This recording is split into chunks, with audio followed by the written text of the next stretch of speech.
Daddy waramutse. Waramutse. Bize neza se? Shanari.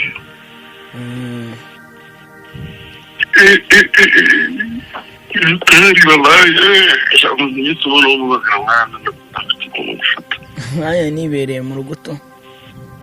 Yes, nongeye kubaza nshuti bakunze bacu mudemo kudukurikira umunsi ku munsi. Nizere ko bumeze neza aho muri hagiye hatandukanye mu mande z'igihugu zigiye zitandukanye. Ndabasuje cyane. So guys, ayo ni amajwi y'ibanga aho uwitwa Daddy Kramani arimo kugurisha imodoka ye yaje kugura.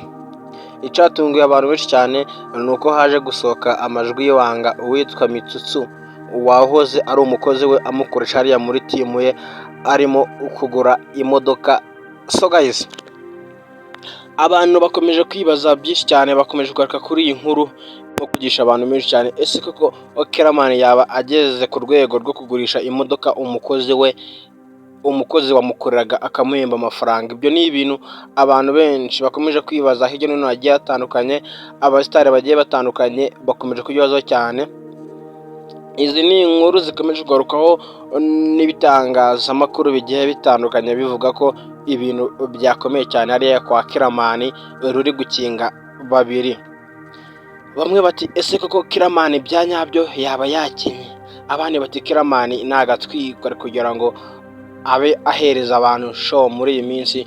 Kramani ameze neza, ntago arakena, nta kibazo na kimwe afite.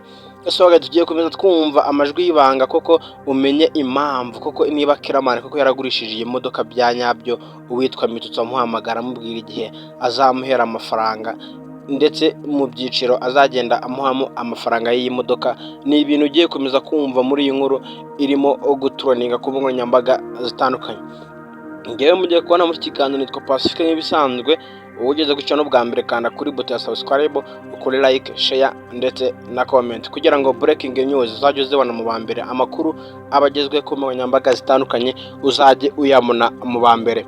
Reka dukomeze twumve aya mabanga Mitsutsu arimo guhamagara witwa Kramani amubwira igihe azamwishurira amafaranga y'imodoka ari kugenda amusigaramo. Ngenda garuka mu kanya turebera hamwe byinshi kuri iyi nkuru irimo kuvuga kuri Kramani. Amakuru y'iminsi bite ko maze iminsi nyine ngushaka, naje no kukureba no mu rugo ndakubura, barambwira ngo ntago hari.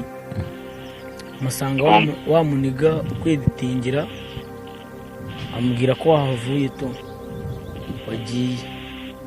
Aje cyane. Naje kwa kabiri.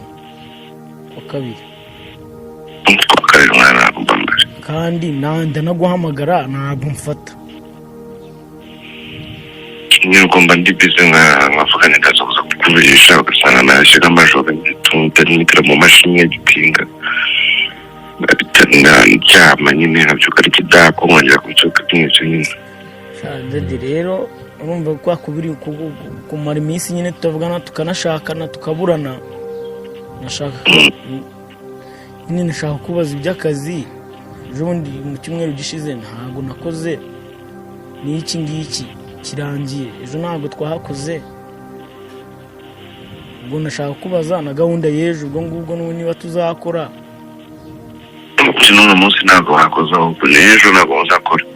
Ariko bazabari ku cyumweru dushobora gukora neza. None si Daddy. Ngewe bino biboro byanteye impungenge. Ni boro nyine nanjye urumva mba ndi kubihuza nkabihuza na biriya biboro bindi ibyo numva uriya muniga. Tumekomeje kwiyumva rero amajwi agiye atandukanye. Uwitwa Kramani yaje kuvugana na Mitsutsu uburyo baganiramo amafaranga ubyo azajya yamwishyuramo. Gusa uwitwa Mitsutsu we afite ubwoba bwinshi cyane. Ese turi gukomeza kwibaza ubwoba Mitsutsu yaba afite n'ubwoba bw'iki? Ese n'ubwoba bwo kugura imodoka ya boss we cyangwa n'ubwoba bwo kubona amafaranga? Reka ukomeze yumve rero ukuntu byaje kurangira, uraza kumenya byinshi niba Mitsutsu yaraje kwishyura imodoka cyangwa se atarayishyuye. Kuri kamarade urumva bose hari ahantu bihuriye mwana. Yes, ngahe nguko rero ibyo witwa Kiramani bikomeje kurana cyane, bikomeje kuba akasamutwe. Reka gushimira rero we tubanye muri breaking news, by'umwihariko wowe kandi kuri buto subscribe, ndagushimiye cyane. Mukomeze kugira byiza aho muri hose, ndabakunda cyane. Imana ibarinde. Ciao ciao.